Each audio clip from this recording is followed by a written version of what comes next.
I think as a country, we're quite happy to celebrate our underachievers as long as they're good sports. I mean, think of Stephen Bradbury. I mean, he knows that he only won gold because everyone else fell over. He's dined out on that for years because he's in on the joke.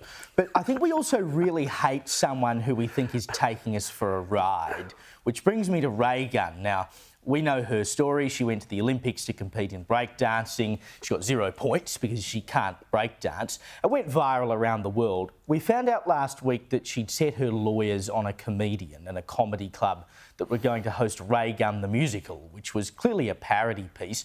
But because of the lawyers, they ended up cancelling it. She said it infringed her copyright and all this other nonsense. But now it turns out that the comedy club offered to compensate her $500, which was their profit on the tickets, but she said no to that, and she's demanded $10,000 in legal costs. And this is the worst bit. All the proceeds from the show were going to a women's shelter. So this jumped up academic who embarrassed Australia at the Olympics is now robbing money from women's shelters and trying to send a comedy club broke for having a joke, for heaven's sake. Yeah, it's funny, Caleb, but when we heard this story, for a lot of people, it was the end of the road for Raygun that might have entertained the idea that it was funny and it was a bit of fun, and after a fantastic Olympic Games, it was just a quirky moment. A lot of people said it was embarrassing.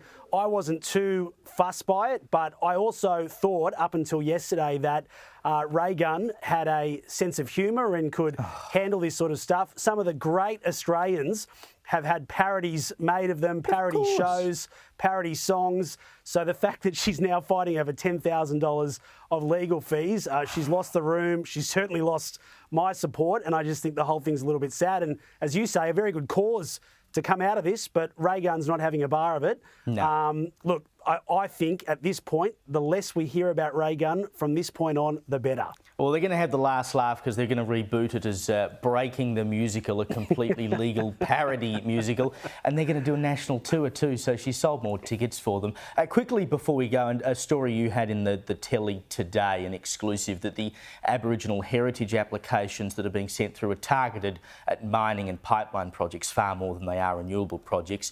40 applications against 30 proposals for gold, coal, gas and other deposits. Only one against a wind project and one against a solar farm. It seems pretty clear what's going on. Yeah, we've had Indigenous leaders, Caleb, say as well that these Indigenous claims have been hijacked by green activists.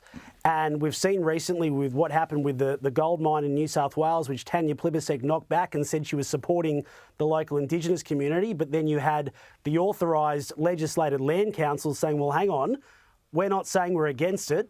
We're actually going to entertain this.